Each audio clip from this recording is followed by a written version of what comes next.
আমি আমাদের এই দুর্গম পথ চলা দুই একটি স্মৃতির কথা মনে পড়ে, সেগুলি তুলে ধরে আমি বক্তব্য শেষ করব। আমাদের মানবিক কাজ শুরু হয়েছে অনেক আগে। আমাদের মাননীয় অ্যাক্টিং চেয়ারম্যান 2003 সালের ডিসেম্বর মাসে প্রথম এই মানবিক কাজে আমাকে জড়িয়ে ফেলে। সেই ঘটনাটি আপনাকে তুলে ধরব। আমাদের বিএনপির চেয়ারপারসনের একটি কার্যালয় ছিল বনানীতে 13 নম্বর রোডে। আমি দুপুরে লাঞ্চ করতেছিলাম, হঠাৎ করে রিং বেজে উঠলো। দেখলাম আমাদের মাননীয় অ্যাক্টিং চেয়ারম্যান। ফোন রিসিভ করার সঙ্গে সঙ্গে সে বলল, কি করছো, মানে কি করিস তুই, করে বলে কি করিস। তা আমি বললাম যে ভাইয়া আমি তো লাঞ্চ করতেছি। বলছি দৌড় দৌড় দৌড় দৌড়, আমি 11 নম্বর রোডে আছি। আমি তো কোনো মধ্যে হাতটা ধুয়ে দিলাম দৌড়। আমি দেখি 11 নম্বর রোডে বনানী 11 নম্বর রোডে এক কর্নারে গাড়িটা পার্কিং করে বসে আছে। আমি দৌড় দিয়ে বললাম ভাইয়া কি হয়েছে। দূর থেকে দেখা গেল আমারে যে একটা বৃদ্ধ মহিলা মাটিতে পড়ে আছে, তার একটি ছোট মেয়ে তাকে কোলে করে নিয়ে কান্না করছে, আর বৃদ্ধ মহিলার মুখ দিয়ে একটু একটু করে ব্লাড বের হচ্ছে। আমাকে বললো যে দেখ তো ঘটনা কি।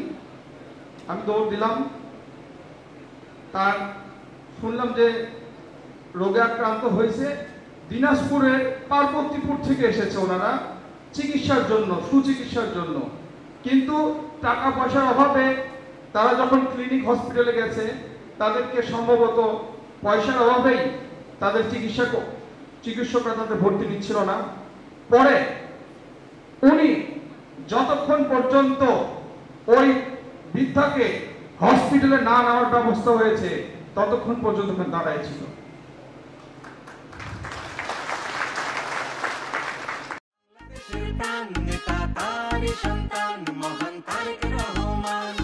বাংলাদেশের প্রাণ নেতা তারই সন্তান মহান তারেক রহমান।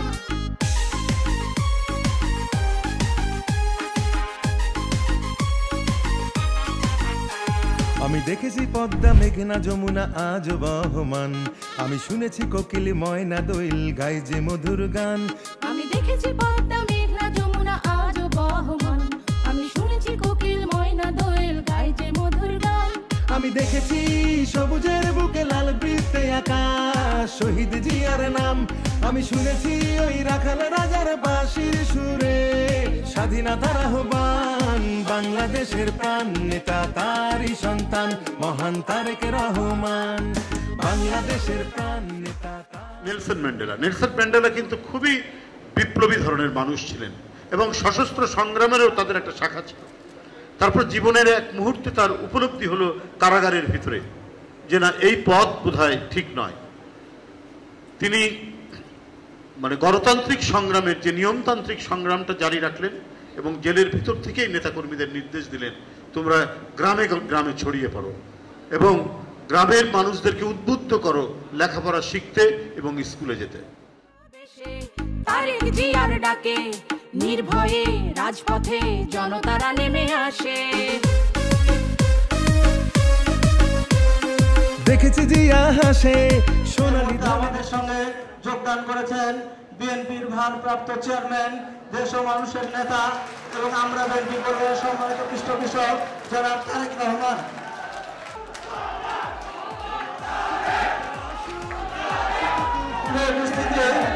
এ পর্যায়ে আপনাদের মধ্যে বক্তব্য নিয়ে আসছেন বিএনপির কোষাধ্যক্ষ এবং আমরা বিএনপি পরিবারের প্রধান পৃষ্ঠপোষক।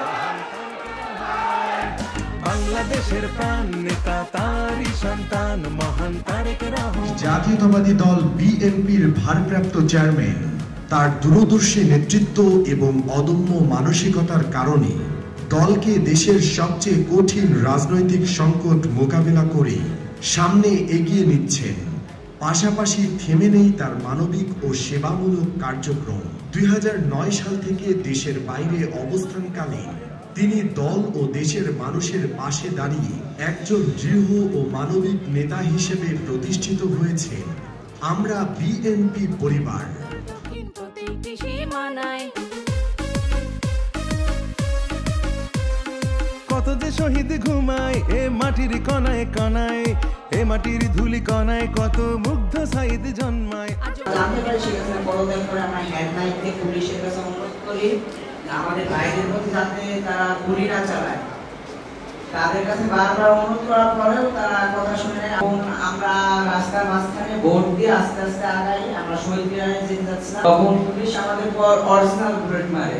আমার সামনে প্রথমে আমার গুলি লাগে, আমার পরে আরো 2টা ব্যান্ড গুলি লাগে। প্রিয় উপস্থিতিবৃন্দ, আজকে বক্তব্য অনেক হয়ে গেছে।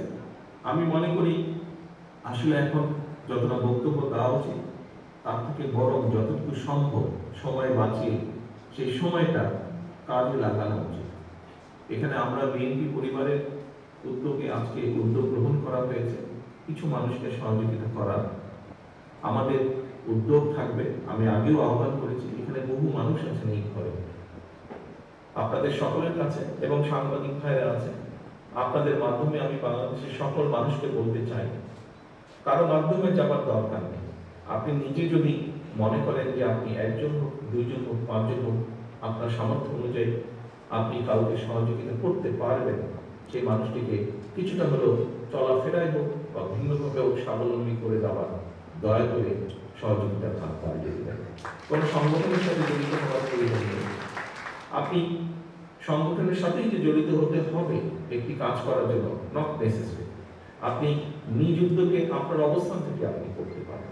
আমরা সকলে যদি সকলের সহযোগিতায় এগিয়ে আসি, আমি দৃঢ়ভাবে বিশ্বাস করি আজ না হলেও কাল, কাল না হলেও পরশু আমরা যেরকম একটি বাংলাদেশ নিজেদের মনে কল্পনা করি, সেই বাংলাদেশের সূচনা আমরা দেখতে সক্ষম হব বলে আমি বিশ্বাস করি। পরিশেষে আবারও আজকে যারা এখানে উপস্থিত হয়েছেন সকলের সুস্থতা কামনা করে, বিশেষ করে যে মানুষগুলো পাশে আমরা দাঁড়ানো আজকে চেষ্টা করছি, আমরা যাতে আরো বেশি সংখ্যক মানুষের প্রতি সহযোগিতার হাত বাড়িয়ে দিতে পারি, সেই দোয়া চেয়ে, সেই প্রত্যাশা রেখে আমার বক্তব্য শেষ করছি। আল্লাহ হাফেজ। বাংলাদেশ জিন্দাবাদ। বাংলাদেশ জাতীয়তাবাদী।